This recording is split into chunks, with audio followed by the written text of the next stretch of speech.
Hi, this is Mike from Stagecoach Road Vintage Sewing Machine, and this is your Belvedere. Excellent choice, beautiful machine. And this is the final test before we pack her up to ship her out to you. And I apologize for how long it's taking me to get this video done and edited, but I'll finish it up this morning and get her packed up to ship out to you. We've been We're gearing up to make our annual move to the Sonoran Desert for the winter, and to our shop down there. And so we're just a little bit behind on everything. And well, anyway, I just got to editing the video that I made a few days ago, and I discovered that I need to reshoot the part about the bobbin winder because it did not turn out well. So let's find a bobbin here. Take the old thread off it, because in my opinion it's not smart to wind new thread over old, because you never use the old thread and it just makes a mess and you end up running out of thread in the middle of your project. Your bobbin is down here below the slide plate, and there's a little lever on the side of the bobbin case. If you pull it out, it will release the latch and allow you to, as I said, I'm reshooting the video. This is the stitch sample that you'll see being made in the video, and I've not yet cut the thread loose from it. So this is the little lever that unlatches and latches your bobbin case into the bobbin race. If you hold that lever out when you're putting your bobbin case in the machine, your bobbin won't drop out. If you let go of that, your bobbin drops right out in your hand there. And we're winding a new bobbin, so I'll put it in the bobbin case when it's done. That'll go down there with your spare bobbins. So this is your bobbin winder here.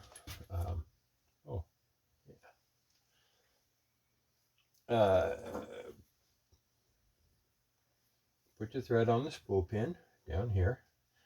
Go into the tension device next to it, which is between those spring-loaded discs.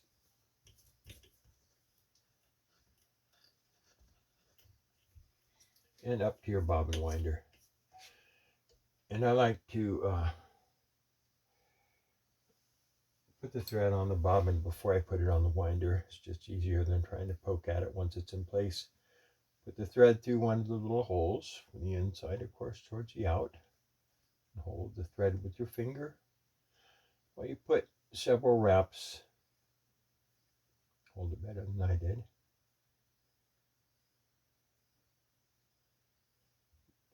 While you put several wraps on the bobbin, just to hold the thread in place as it starts to wind. Now with your thread going on over the top this way towards the back of the machine, slide it on the spindle of the bobbin winder and turn the bobbin winder tire until the little keeper goes into the slot on the side of the bobbin. You'll feel it click into place. Push this button here, and that pushes the bobbin winder up against the hand wheel so it can turn the wheel of the bobbin winder. And this little finger will drop down into the bobbin, and it serves two purposes. It holds the bobbin in place while it winds, and also as it fills, it moves further up and up and up until when the bobbin is full, it pops loose, so you don't just get a mess of thread all over. Declutch your machine by turning the knob in the center of the hand wheel towards you, a quarter turn or so, until you feel it hit its stop.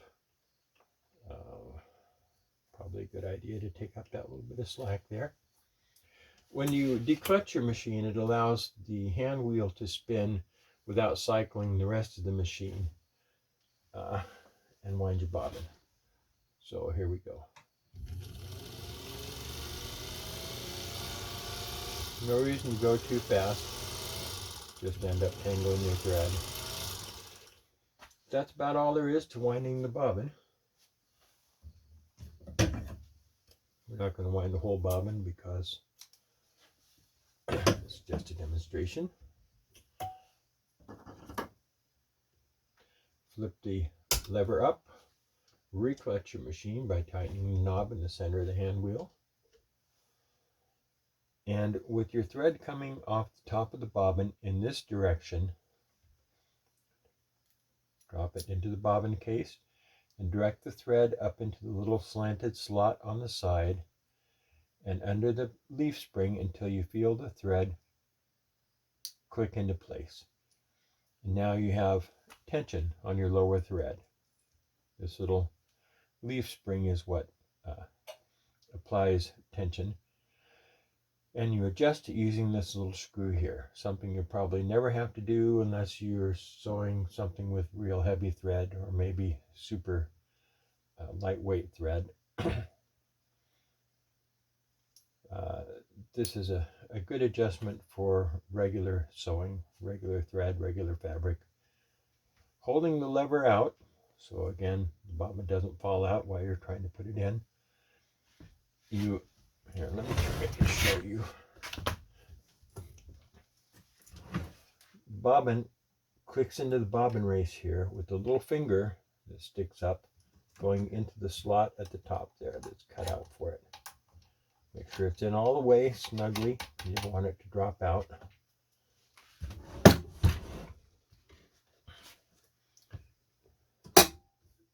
Then, all right, I guess I'll need to thread the upper end to bring the lower thread up. I mean, I could just say do this, but picture is worth at least 1,000 words. Go on, bug. Go on. Choo, choo, choo. Pesky.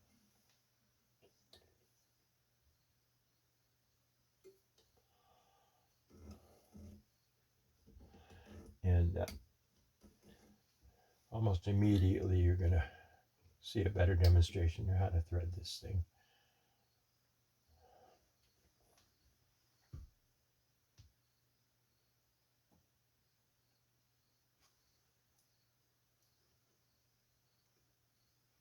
Okay, so now holding your needle thread, let's get this out of the way.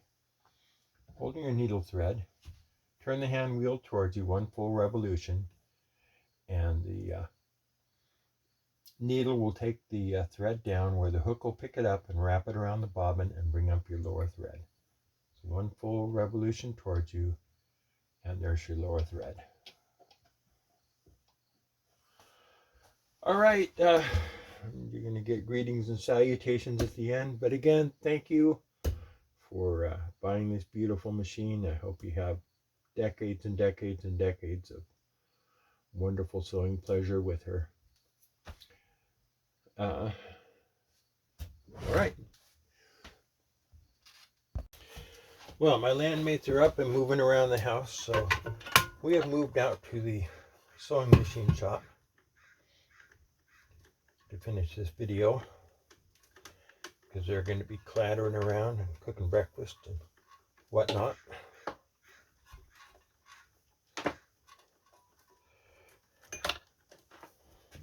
So let's plug in again and carry on with our final test. Go down between the discs of the tension assembly. Let's turn this so you can see. Go through the thread guide on the back, down between the discs of the tension assembly, around the big thread guide in the front here, and then you come down and pick up your check spring, which is this little spring on the side here. Then you go through the take-up lever from the back towards the front. Make sure that you haven't accidentally wrapped around some other things. That will certainly mess up your tension. Let's see, I think I went the wrong direction through the spring. Did I? No, I didn't. Go through the spring from the back. Okay, there we go. That's right. Through the take-up lever from the back towards the front, down into the thread guide on the faceplate, through the thread guide on the needle clamp, and then through the needle from the left to the right.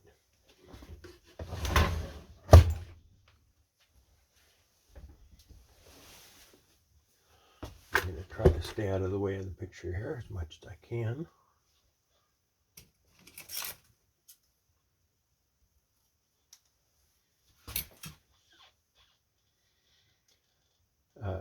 Makes it a lot easier to thread the needle if you cut a fresh end on it first. Then you don't have those little frayed edges resisting.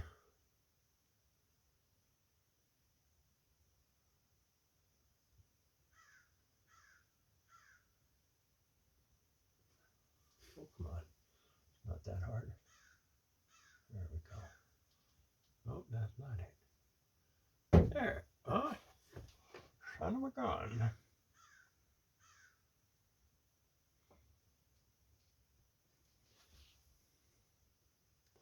There. Holding your needle thread loosely, turn the hand wheel towards you one full revolution. The needle will take the thread down where the hook will pick it up, wrap the thread around the bobbin, and bring up the lower thread.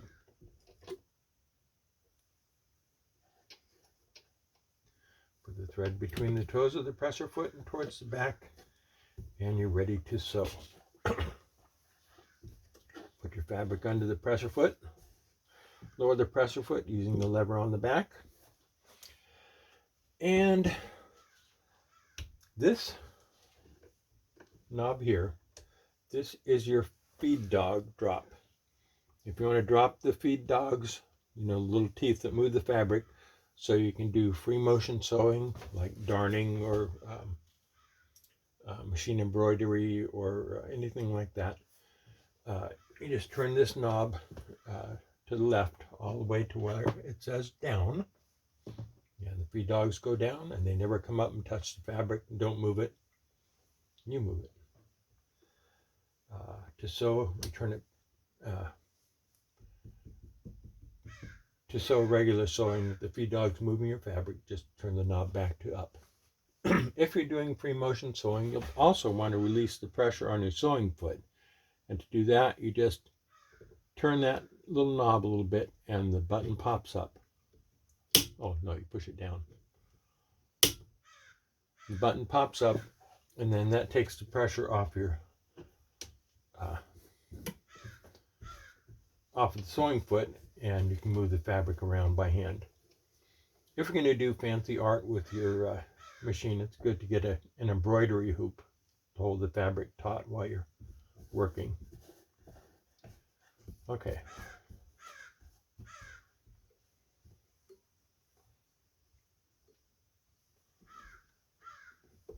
So your fabric's under your presser foot. You want to go down about halfway for regular sewing. That's about how much pressure you want, more or less. For heavier fabric, you may want a little more pressure. For delicate fabric, maybe a little bit less pressure, but about halfway for regular sewing. This is your stitch length. If you push the lever up, you go in reverse. You push the lever down, you're going forward. And from the center position here, the center line, going down in increments, your stitches get longer and longer and longer, and your longest stitches, of course, are at the bottom. From that center line going up, you're in reverse, your stitches get longer and longer and longer and longer the further up you go. So we're going to set it at about 15 stitches per inch, which is, again, a good average for regular sewing. I think we're ready to go.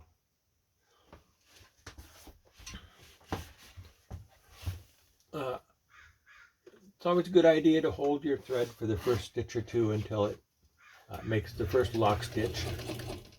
Make sure that you're in the up position with your feed dogs, and that your knob is tight. This is such a smooth, quiet machine. Very nice. Oh, that's a nice looking stitch. Let's do a little bit longer stitch.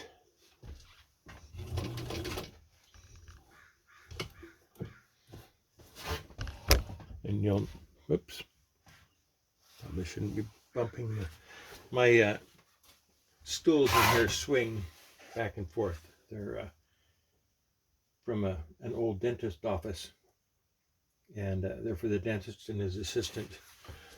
And so they swing back and forth. So excuse me for bumping into the camera on occasion. Okay, here we go. A little longer stitch length.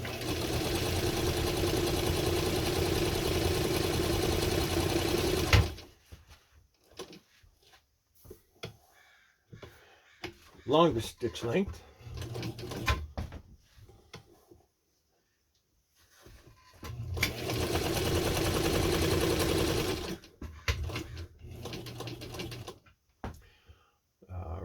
Reverse,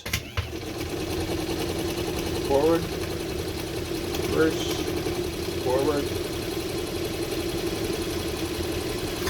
That's really about all there is to adjust. Oh, your tension, of course. Tension, I usually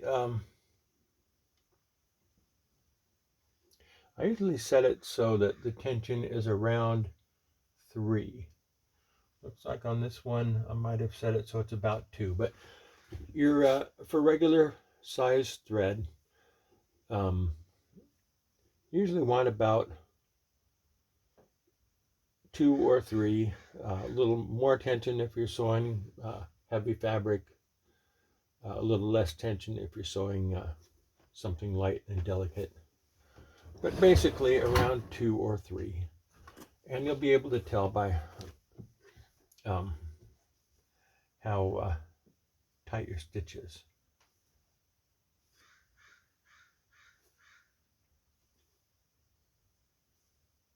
Looks like this could use just a little more tension because I'm seeing just a little bit of the top color on the bottom. But if your bottom stitches are loose and loopy, that means you need a little more tension. If you're seeing a lot of the top thread on the bottom, then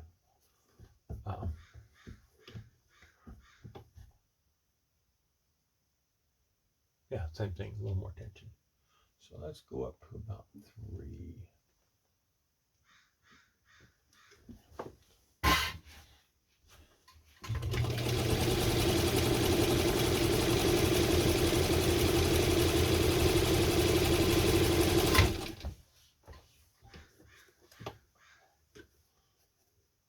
Yeah, that's better. Wow, what a nice machine. I forgot how pretty and how smooth this one is.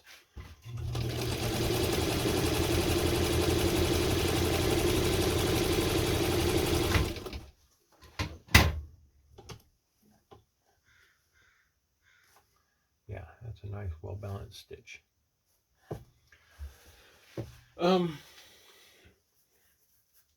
You should oil your machine.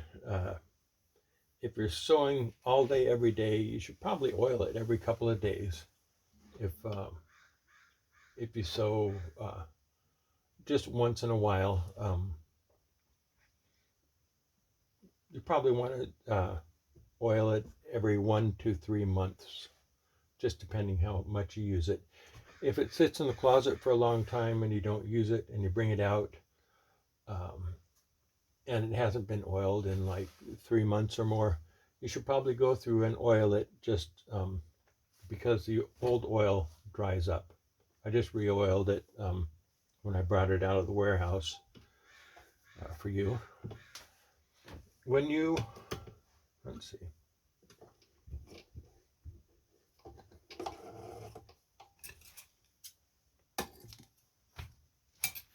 When you oil it, it's a good idea to take out these two screws and remove the needle plate and brush out the dust and lint that collects around the feed dogs, because thread, especially polyester thread, is abrasive and it will cause wear. So, I mean, not immediately, but it's a good idea to brush it out. And you want to take off your faceplate, turn your hand wheel, and look and see where all the movement points are, places where it hinges or where the bar goes through the little channels that it goes through. You want a drop of oil on each of those spots. I always use sewing machine oil. It's a good refined oil. Other oils will dry up and glue your machine together over the years. You have oil holes along the top here. Each of those gets one drop. A couple places you have oil holes that have a little ball bearing in them. Those are spring loaded. You just put your drop of oil in there and it'll work its way down. There's an inspection plate on the back here that you can take off. And again, just cycle your machine and look for the movement points. I'm going to see if I have a nicer belt. That one's, the outer fabric covering is a little bit shredded. Belt seems to be fine, but I'll see if I have a new one. It'll look better. Anyway, look for the movement points, and again, at the place where they move against each other, they get a drop of oil. Your motor, you put one drop of oil in the oil holes at either end. There's one oil hole on the top at either end.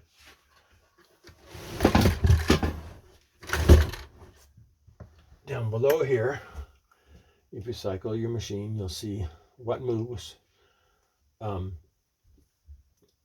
Each of these black screws that go through here have a little pointed screw that goes into a little cone-shaped depression at the end of the bar. So that's what the things move on, and they get a drop of oil at each one, right at the end of the bar, where the point goes into the bar. Back here, you can see there's some smaller ones, but same thing. There's a little needle screws. There's an oil hole here, an oil hole here, big oil hole here, so you can get to this. There's a slide that goes up and down as you sew. There's a movement point here, one here, one here, one here. This one's got an oil hole you can put a drop in. And your feed drop, this is what happens when you turn that lever on the top to drop the feed. It takes this little pin out so that the feed dogs here can drop. And you put it back in the down position and it locks it in place. So that's about it. This is a fine machine. This was an excellent choice. I always wish I could keep them all, but I can't do that. So anyway, thank you again for supporting what we do, and we'll get her packed up and off to her new home. Oh, and if you have come here from somewhere else on the internet, we're going to post this video for the new owner to find, but also for the sake of other owners of machines like this, Class 15 Japanese sewing machine. If you've come here from somewhere else and found this video, we are Stagecoach Road Vintage Sewing Machine. We're out here on Stagecoach Road in the Coast Range of Oregon. So we are stagecoachroadsewing.com. And if you come out to our website, you're going to see literally hundreds and hundreds of beautiful machines that we've restored over the years. And you'll see pictures from all different angles and probably a little bit of information about each machine. And at the top of the page, we usually have 10 to 30 machines that are ready to bring home to your own sewing room. So check us out at stagecoachroadsewing.com, and we will see you there.